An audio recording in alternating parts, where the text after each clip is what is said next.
Hello and welcome to the Startups Roundtable. I'm your host, Tony Hackett.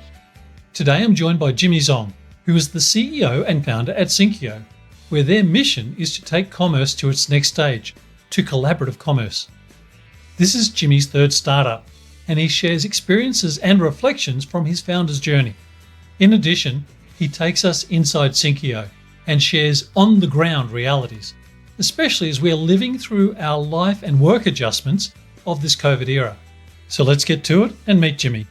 I am Jimmy. I am the CEO and founder of Syncio, which is a collaborative commerce platform that makes it really easy for different online businesses wanting to work with each other and sell each other's products.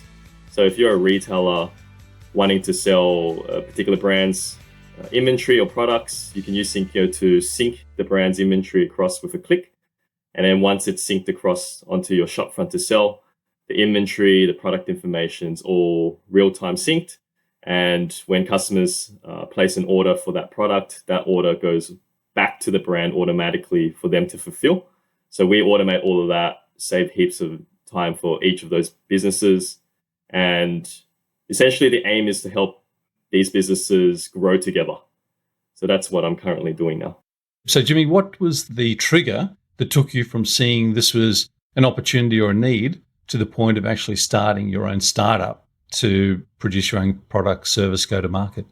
Yeah, I mean, thinking about it from a trigger perspective, it's kind of crazy to reflect. If I think about it, it's really actually a continuation of my two previous startups. This is basically the natural evolution of my previous startups. So what Syncio was doing for us originally was to solve our own problem. Both my other startups were marketplaces.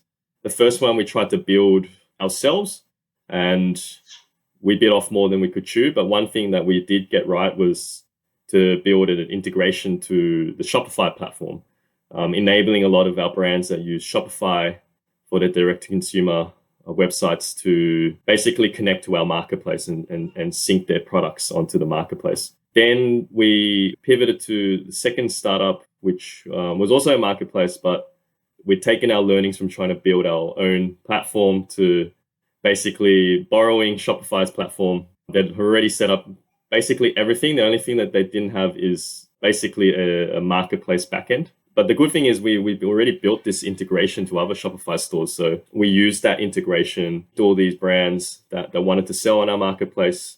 And it was actually the brands that gave us the idea to push Syncio out publicly. Turns out that they have the same problem working with other retailers and other marketplaces, and they loved the experience with our marketplace purely on like just the automation side. So they were just constantly hassling me until I decided to say, yep, okay, fine. I'll push it in the App Store and you guys can use it for yourselves and see what happens. That's a pretty powerful place to start. Does it mean that your view of who you thought your audience was changed from the very first moment to maybe where you are now? Yeah, it did change in the sense that we went from, our marketplaces were focused on a very specific audience. So my first startup, Cargu, was focused on helping independent designer labels sell. And then the second one was we're focusing on ethical and sustainable fashion brands sell. So very specific. But once we launched Syncio, we essentially didn't really have control over who or which businesses would install us. And so now it's just a complete spectrum we still have a very strong ethical and sustainable brand kind of like user base, but then we've got brands that are selling like electronics and books and all sorts of things. Has the life that we're living through right now made a change to how you're viewing your roadmap? So that COVID, we're getting close to a year that we've been living with this. Yeah, COVID has been, just everyday life has changed now. But from a Syncio perspective, we're lucky that we're in a sector that has benefited from COVID, just purely because businesses are all forced to sell digitally and sell online. And so from end of March onwards, it's been absolutely crazy. From a roadmap perspective, it's probably reinforced what we had already planned to do, just in a more accelerated time frame. Because everything's just, like if you hear lots of the news, they're just saying it's like 3 to 5 years accelerated in that 1 year. So we've seen that like more and more small businesses going online where originally they may have existed just through like a bricks and mortar store. There's a lot more focus on helping these small brands and helping them have an e-commerce presence, but then also how do you create that community or how do you create that collaborative effect online? Because they used to have it physically, whether it's in Smith Street or Chapel Street. Like now, how do you create that online? So we're seeing that, and I feel like we have a good place to be, or good role to play in that. You've actually just touched on something that I find in my role in a business development role with a tech company, and the whole challenge around creating new contacts and new pipeline, where to do that face to face, it had its own challenges as well, but it was, I'm going to say easier, and I'm using the word easier very advisedly there. But to be able to create brand new contacts when it's 100% online, that's a different level of difficulty and complexity. I'm expecting that references and customer satisfaction play enormously into what you're doing and how you grow your business. Could you maybe speak a little bit to that and how you manage it and communicate around customer sat?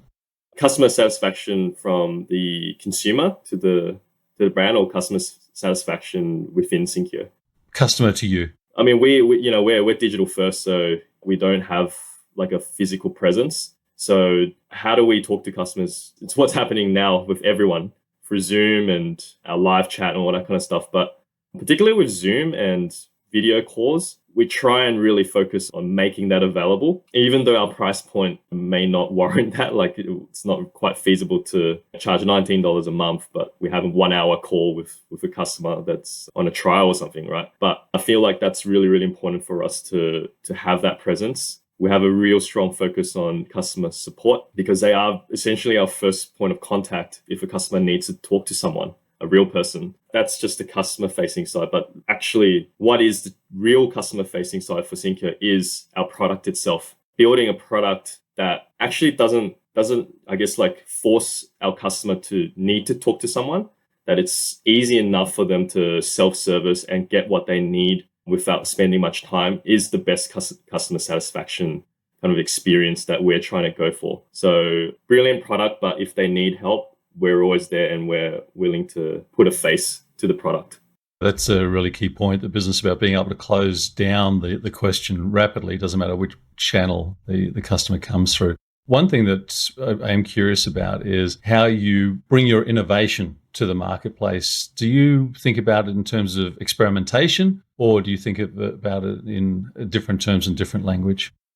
Innovation is, for us, just a series of experiments, many failed experiments. It's basically trying to form a hypothesis, and then that may be just within like an idea internally, or but we're very fortunate that a lot of these ideas come from the customers themselves. When we first launched, we've been really lucky to have customers that are more than happy to chat to us and talk to us and throw ideas to us. And then that still goes through what we would call mini tests. So we'd formulate that idea a little bit more and then maybe push out some features to select users and then see what happens, and then see whether that's actually something that the entire user population wants to have, and then will they actually pay for it as well. When you start to then attract more and more customers, you need more and more people in your team. This isn't your first startup. So what have been some of the learnings that you could share around recruiting and how you go and plan to build out your team and then go and execute upon building out that team? Yeah, it's extremely topical for me currently. Like we've grown from a team of 3 to 9 this last year. And, we're hiring now again, and probably will double again this year, if not more. So it's a big change for me. Team of 3, we're just doing everything and very scrappy. And it was quite easy and hard at the same time. Now I physically cannot do everything and I actually need help. And so you hire people to do that previous role that I was doing, but do it even better. That has essentially changed the job that I had with Syncio. And a lot more of that is creating the right culture, leadership management, but recruiting as well. Recruiting is huge. So as we kind of try and navigate from a team of 9 to 20 or 20 plus, there's a lot of things that probably don't know until I get there. So for example, only the last few months have I realized how important testing is. So I know in my team roadmap, I probably need to hire a basically full-time QA testing role. Same with architecture, making sure that we scale and a product can hold up to, say we have like tripled or like 5x or 10x our user base. How does real-time syncing work then? Those are the things. So like basically with a product focus, looking at our product roadmap and then seeing, okay, if we're trying to double our user base by the end of 2021, and then looking at what we're trying to achieve on a product roadmap point of view, who are the people that we need, and who are the people that are missing right now that we need to hire for? So that's just a high level of like who we need. It's a great explanation too, and also to know that that's something that you're, I won't say wrestling with right now, but you're facing in the real time. I find that very interesting too, and that to double, doesn't matter what the number is when you're doubling it, that's a huge, huge jump. One thing that is interesting in what you spoke about there as well is building people in, and as you talk about testing, for example, in QA, I was picturing a spreadsheet that you'll have somewhere that shows cost increasing without necessarily the product itself changing. And then there becomes this continual climb of investing for growing the product, making it better, but also being able to bring the revenue up to stay ahead of that or to meet that investment. How do you go about doing your business development? Is there any one thing that you would say you've learned over the last year that you would share with someone? 100%, Tony. I mean, that is what we're going through now. Like as our product becomes more and more sophisticated and more users on it, our costs are going a bit higher. But I mean, there's cost, but then there's also a time component as well, where once upon a time, we're able to basically have me and I could just like be the end user. I could do end-to-end testing, say within like 2 hours. Now it's blown out to 6+ hours, and it's like, and I'll miss lots and lots of things. It's a full-time role. So how do we make sure that our business model will have to evolve to, whatever the situation has evolved to. So the last 12 months, we're lucky. We're not lucky from a business unit economics point of view. Our metrics are very, very strong. So it has held up fairly well over the last 12 months without me needing to tinker with it too much. So having said that, we are getting to a point where the running costs, the maintenance costs, server costs are starting to be much higher than it was 12 months ago. So looking at what is strategically most important to us in terms of, do we want to continue to focus on really strong unit economics so that if the costs go higher, then our margin can be protected through a better product offering that can command a better price? Or do we focus on not worrying too much about the margin, but increasing volume? So if we're trying to 2x with a better margin, then maybe we need to 3x our user or customer base and basically just sacrifice a bit of margin, but top line revenue still is enough to sustain our business. And then there's other things like with startups, that's one business type that can hack your way through and you don't have to be profitable. You can basically get investment and inject a lot of capital and then just grow until it's not too bad. You make it sound quite matter of fact in a way. I don't mean that to say it was a blasé answer, but it's like here are the things that just need to get done, and you just need to sequence it up and do that. And I picture a whole lot of weight on your shoulders. How do you go and find people outside of your business to be able to get that advice from? And what advice would you give to others around finding mentors and coaches? Entrepreneurism is quite a lonely place to be, especially with tech startups. Fortunately, the ecosystem has grown quite a lot since I started. I began my journey about 5-6 years ago. We went through Melbourne Accelerator Program in 2018 and StartMate in 2019. And I would say that simply being part of those two families have meant that my network has grown dramatically compared to pre-accelerator programs. So both programs have a very mentor-driven focus, and the advice that I've got and the relationships that I've developed through those have been priceless, helping me from recruiting, people happy to be part of the interview process, to just strategic questions or things that they would have feedback on Syncio that I may not have thought about, but could potentially be devastating or fatal to the business. One thing that I'm always wondering about is how people go about making decisions. From when you started Syncio to where you are now, has your decision-making process changed? I've got a part B that I'll seed in as well, and that is, in that decision-making process, how do you work out what not to do and to prioritize? Yeah, decision making that's a very good question. It's kind of interesting because I sometimes reflect on how my decision making has evolved, and I feel like when I first started, it was, well, I guess like the very first decision I had to make was, do I quit my job and then do this startup? So that was, as much as I try and be evidence based and objective, it was fundamentally the most influential part of that my decision making was intuition or gut.